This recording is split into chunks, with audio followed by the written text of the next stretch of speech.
Terus gimana sama si cowoknya ini, gimana hubungannya? Hubungannya sama cowok ini berjalan lumayan lama, setahun lebih mungkin. Tapi saya juga ditipu juga gitu. Ternyata dia kan ngakunya single. Ternyata aku tahu dia udah punya istri.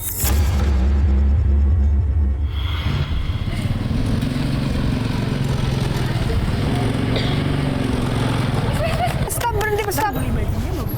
Oh ya. Mas, kamu di sini. Ini siapa? Loh, Mas? Mbak. Seharusnya saya yang nanya Mbak itu siapa, hah? Saya calon istrinya dia. Saya ini istri saya. Mbak nggak punya mata ya? Mbak nggak bisa lihat kalau saya lagi hamil, hah? Gak mungkin. Dia bilang dia mau nikahin saya dan dia udah cerai sama kamu. Apa? Cerai, Mas? Enggak, Maksudnya? enggak. Aku bisa jelasin semuanya. Kamu mau sama perempuan kayak gini, hah? Maksud lo apa? Hei, dengerin ucapan saya. Kamu jangan ganggu lagi kehidupan keluarga saya. Gak lihat istri saya lagi hamil. Ayo, Ma. Bangun, Ma. Dasar lo ya, cewek pelakor. Kalian Oke, setelah itu memutuskan untuk pisah atau terus? Memutuskan untuk terus berlanjut. Untuk terus berlanjut? Karena udah terlanjur. Udah terlanjur? Iya. Oke, ini yang Pak Ustadz terlanjurnya gimana? tuh gimana? Terlanjur sayang, terlanjur cinta, atau terlanjur... Lebih dari terlanjurnya yang kita itu? Terlanjur sayang dan Udah memang benar-benar butuh dia, kemana-mana harus ada dia. Iya. Udah nggak bisa kasarnya, udah nggak bisa kalau nggak ada dia gitu. ya kayak udah ketergantungan gitu. Udah ketergantungan. Tergantungan. Ya, ya. Tapi pada saat itu, apakah istrinya dari sang suami ini merelakan atau dimadu atau dijadikan istri kedua atau gimana? Awalnya merelakan setelah tahu ada aku ya. Tapi akhirnya juga nggak direlain juga. Dia nggak kasih pada aku. Akhirnya aku sempat hamil kan sama si cowok aku. Oke. Hamil setelah nikah? Setelah nikah atau di luar nikah? Di luar nikah. Gimana ya Pak Ustadz nih?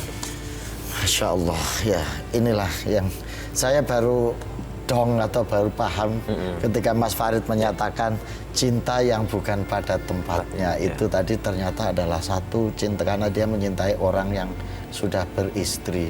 Sehingga dalam bahasa lain ketika istrinya tidak rela, tidak ridho untuk menerima ini kan menjadi merebut, dalam tanda petik mohon maaf ya, merebut suami orang. Kecuali kalau dua-duanya ridho untuk menerima. Yang kedua bukan pada tempatnya karena melakukan hubungan sebelum nikah. Sehingga sampai terjadi kehamilan. Jadi Mbak Rina, kita mungkin bisa memahami kondisi psikologisnya Mbak Rina ini Mas Farid.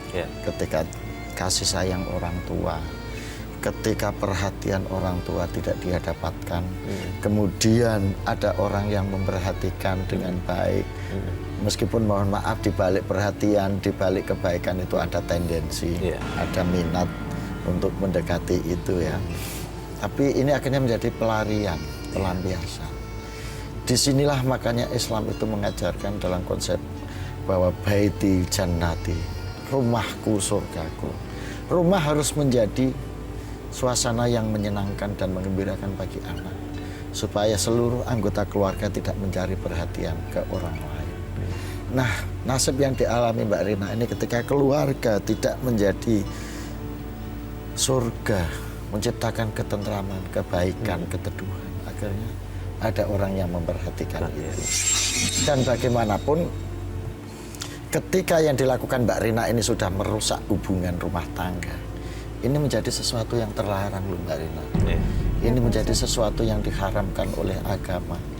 Karena dampak-dampaknya itu akan menjadi semakin luas.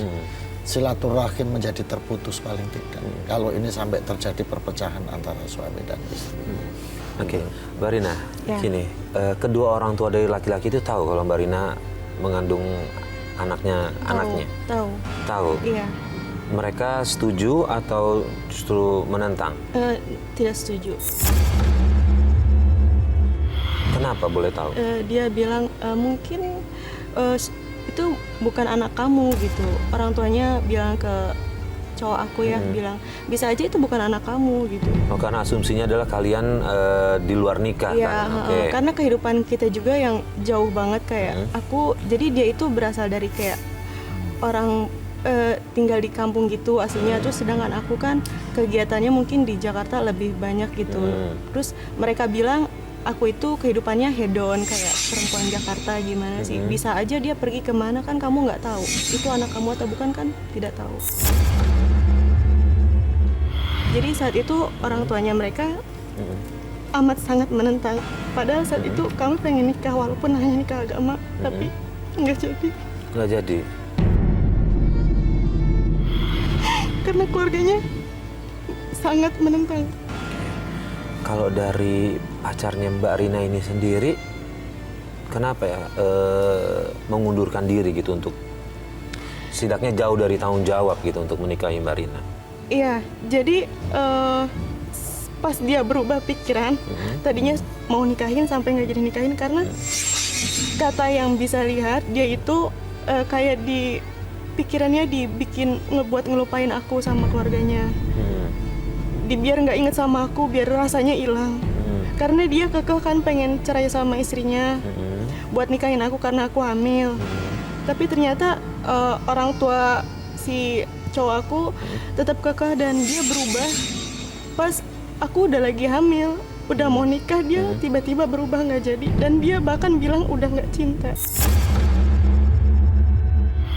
Ini konsekuensi. Tadi makanya Islam itu sangat ketat dalam hal urusan perzinahan. Bahkan mendekati aja tidak boleh. Wala taqrabuz zina. Jangan mendekati zina. Karena dampaknya, resikonya ini akan sangat besar. Baik secara sosiologis maupun psikologis. Gitu ya. Apalagi Mbak Rina ini tergolong orang yang dalam tanda petik merebut orang. Jadi hadis Nabi mengatakan itu dari riwayat Abi Hurairah mengatakan bahwa orang siapa yang memisahkan atau memutuskan hamba dari tuannya, memutuskan istri dari suaminya, maka dia akan menjadi bukan bagian dari umatku, atau tepatnya bukan bagian dari umatku seseorang yang memutuskan hamba dari tuannya. Jadi memutuskan hamba waktu itu budak dari pemiliknya atau dari tuannya aja sudah dianggap tidak bagian dari umatnya Nabi. Apalagi memutuskan istri dari suami gitu. Juga dalam hadis lain disebutkan bahwasanya perempuan yang memisahkan istri dari suaminya hanya untuk dimiliki atau dimonopoli dengan egonya sendiri, maka dia akan mendapat dosa besar. Jadi apa yang dilakukan Mbak Rina ini menjadi pelajaran bagi kita semua. Mbak Rina juga harus belajar dari kasus ini, bahwa perjalanan hidup Mbak Rina itu ternyata banyak hal-hal yang membuat Mbak Rina ini menjadi banyak melakukan dosa-dosa besar. Bahkan dalam menurut Al-Atsari dalam kitab Jawahirul An-Iktiratul Akbar, dia mengatakan bahwa suami atau laki-laki atau perempuan yang memutuskan hubungan suami atau istri orang lain itu juga menjadi bagian dari dosa besar. Jadi Mbak Rina, apa yang Mbak Rina lakukan pada masa-masa yang lalu itu adalah merupakan masa kelam Mbak Rina. Ini menjadi pelajaran terbaik, menjadi pelajaran yang harus kita jalankan. Mbak Rina nggak usah putus asa, Mbak Rina nggak usah kemudian ya menyesali harus menjadi muhasabah bagi Mbak Rina dan kita semua. Bagaimana bahayanya, bagaimana resikonya menjalin hubungan yang tidak resmi sesuai dengan koridor-koridor yang ditetapkan syariah. Itu berat resikonya Mbak Rina. Tapi akhirnya Mbak Rina ini anaknya melahirkan atau gimana dengan hubungan itu dengan pacarnya itu? Waktu itu sempat waktu dia mau tinggalin juga aku sempat ngancam dia untuk Mas, kayaknya kita harus nikah deh. Kamu nih ngomong apa sih? Iya, aku pasti nikahin kamu. Tapi kan kita udah tinggal serumah, udah tidur bareng. Aku nggak bisa Mas kayak gini terus. Ya kan kita sama-sama suka. Ya udahlah. Iya tapi aku ini hamil. Hamil aku. Nggak mungkin. Aku nggak mungkin ngakuin anak ini. Maksud kamu apa, Mas? Setelah semua yang kamu lakuin, kamu ngomong kayak gini. Keterlaluan kamu, Mas. Kamu tanda tanganin surat perjanjian ini atau aku? Ah, terserah apa yang mau lu lakuin. Lu mau silakan. Gua nggak peduli. Ah, Mas, kamu kemana? Jangan pergi dong. ah. Mas.